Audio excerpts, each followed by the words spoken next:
Le portfolio. Ces dernières années, il y a eu l'intégration du portfolio dans le programme de formation comme soutien à l'apprentissage et comme source d'information dans le cadre de l'évaluation des compétences. On aura 3 questions qu'on va se poser et auxquelles on va répondre. D'abord, c'est quoi, puis pourquoi et comment. Commençons par la première question, c'est quoi un portfolio?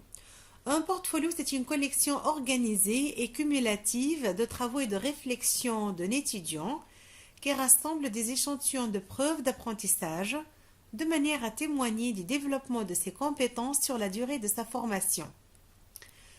Donc, il y a un terme très important, c'est collection. C'est un recueil d'échantillons de preuves d'apprentissage. C'est un recueil de travaux, de réflexion sur ses propres travaux. Et ça se fait d'une manière chronologique, donc ça va pouvoir témoigner du développement. Deuxième question, c'est pourquoi? Au fait, le portfolio, il a commencé dès les années 80 dans le milieu des beaux-arts, puis après l'architecture, puisque au fait, les architectes prennent avec eux des preuves de leurs travaux, comme ceux de beaux-arts, prennent avec eux donc des tableaux qui vont leur montrer. En fait, là, on voit bien qu'il s'agit d'un recueil de travaux qui va servir à montrer leurs compétences. Et c'est au fur et à mesure a été utilisé par les autres formations professionnelles. Bon, pourquoi on en parle? Au fait, suite à un courant international qui est plutôt vers l'approche par compétences, on a utilisé ce portfolio. On va voir pourquoi. Au fait, ce courant approche par compétences vise à améliorer l'apprentissage et il a aussi un rôle dans l'évaluation longitudinale et ça vise à rendre compte du développement de la compétence. C'est quoi une compétence et quel est le rôle du portfolio dans l'approche par compétence? Une compétence, c'est un savoir-agir complexe servant à la mobilisation et donc à la combinaison de ressources internes et externes pour la résolution efficace et efficiente d'un problème dans une situation contextualisée. Et le portfolio sera là comme une colonne vertébrale de l'acheminement d'un apprenant novice vers un apprenant expert et donc sera la stratégie d'apprentissage utilisée dans l'acquisition de ces compétences et il sera aussi l'outil d'évaluation permettant de vérifier l'acquisition de ces compétences. Comment? La question donc qu'on se pose, c'est finalement quel est le contenu d'un portfolio, comment est-ce que ce portfolio pourra être une stratégie dans le cadre de l'approche par compétences. Dans le contenu du portfolio, on va d'abord trouver des récits de situations professionnelles auxquelles l'étudiant a été confronté. Donc des situations cliniques vécues par l'apprenant. Il s'agit de situations prototypiques, d'événements critiques, différentes dimensions de l'action professionnelle peuvent être donc introduites comme le diagnostic bioclinique, la relation médecin-patient, l'éducation thérapeutique du patient, des aspects éthiques, des aspects déontologiques. Tout ceci bien sûr dans le cadre des référentiels de compétences. On peut aussi avoir des comptes rendus de diverses activités, des réunions de service auxquelles l'apprenant a participé, des confrontations anatomo-cliniques, des séances de bibliographie, des exposés faites par l'apprenant. Il peut y avoir aussi des enregistrements audio-vidéo d'entretien ou des tâches procédurales, donc des gestes techniques dans le cadre de référentiels de compétences faites par l'apprenant. Donc enregistré et donc ça peut faire partie des produits du portfolio.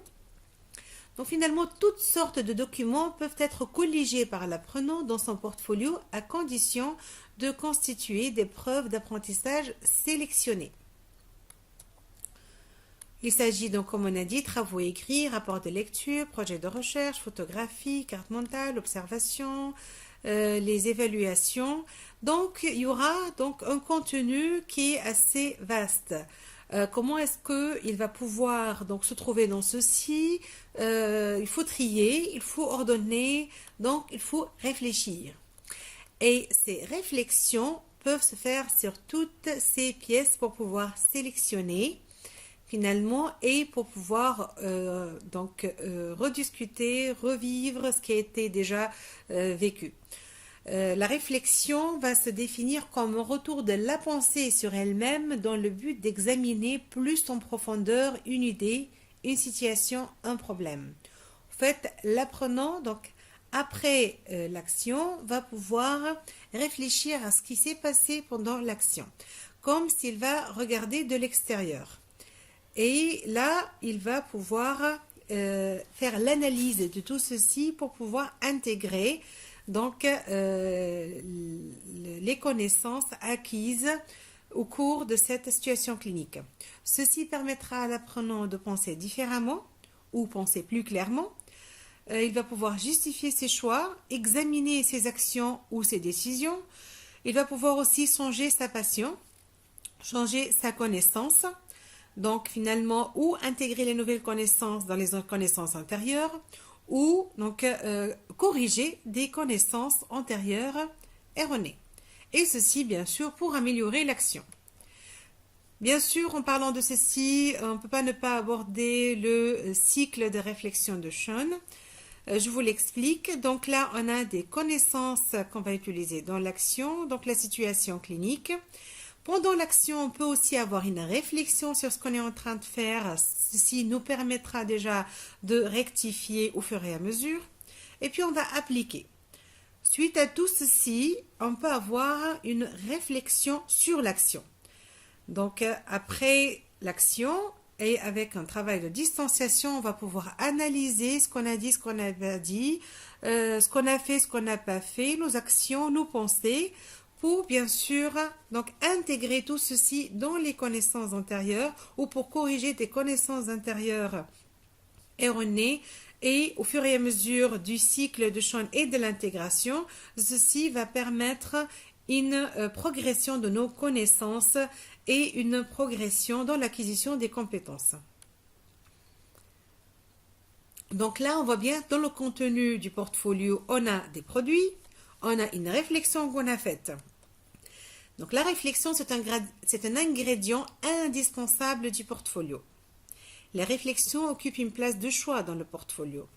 Des réflexions, comme on a dit, sur les produits choisis, sur les raisons qui justifient ce choix, sur les apprentissages qu'elles démontrent, des réflexions sur la construction de connaissances et des réflexions sur les apprentissages à développer, puisque la réflexion permettra une autocritique, donc va nous stimuler vers un auto-apprentissage.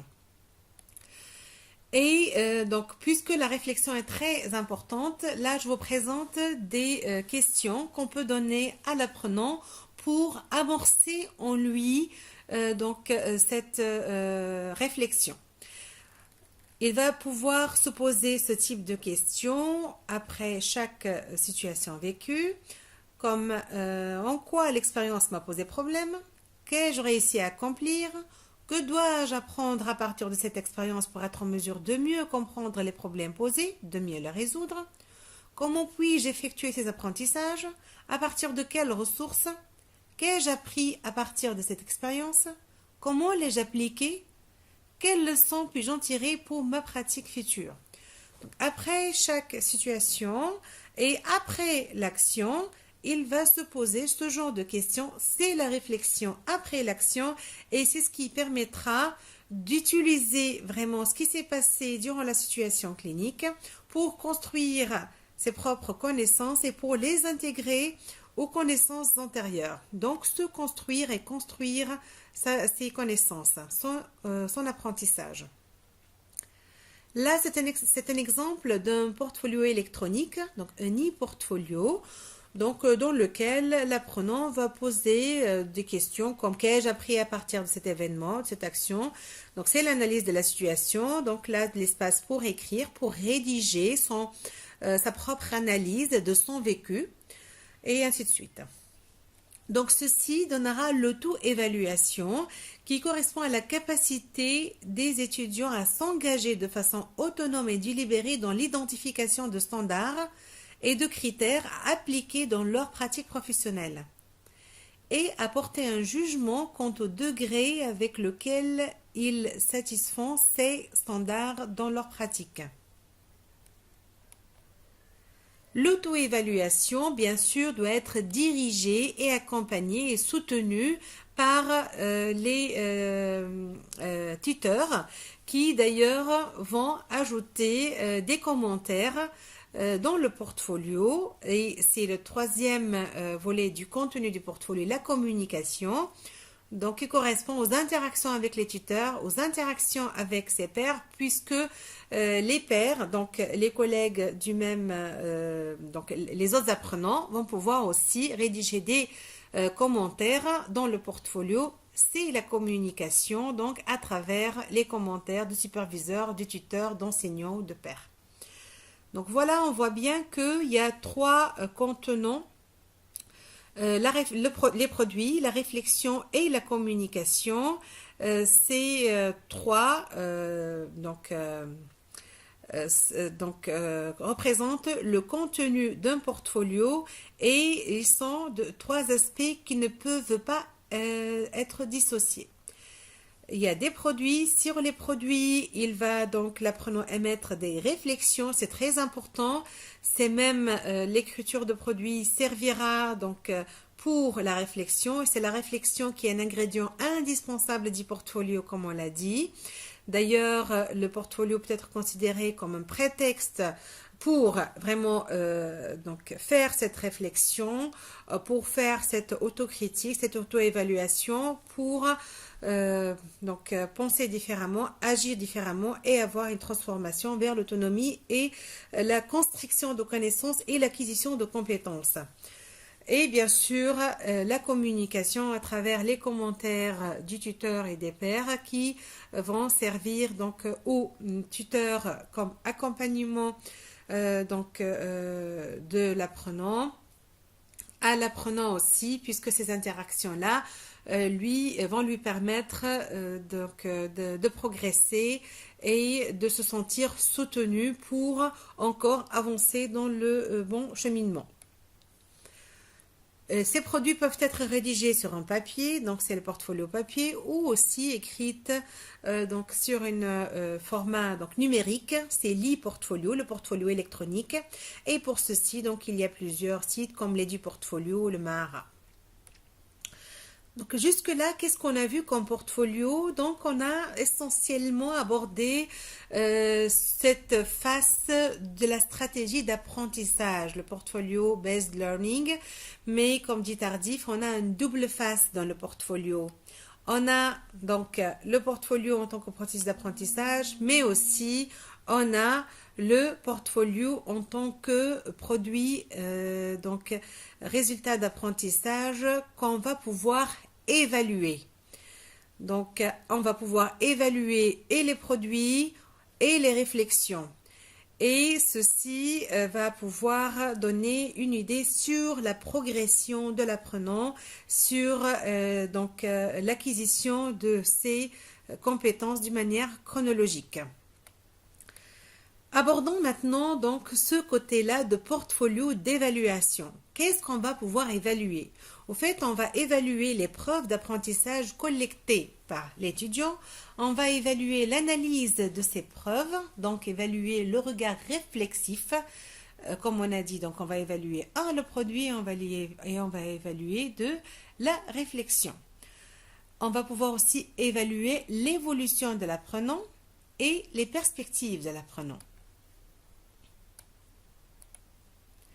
Quels sont nos critères d'évaluation? C'est bien sûr l'authenticité, la lisibilité, la créativité, la pertinence, la rigueur, la qualité de l'intégration de l'information et l'esprit critique et la réflexivité de l'apprenant. Bien sûr, pour chaque stratégie d'apprentissage, il y a des forces et des faiblesses. D'abord, les forces. Le portfolio permet à l'apprenant de s'approprier sa démarche.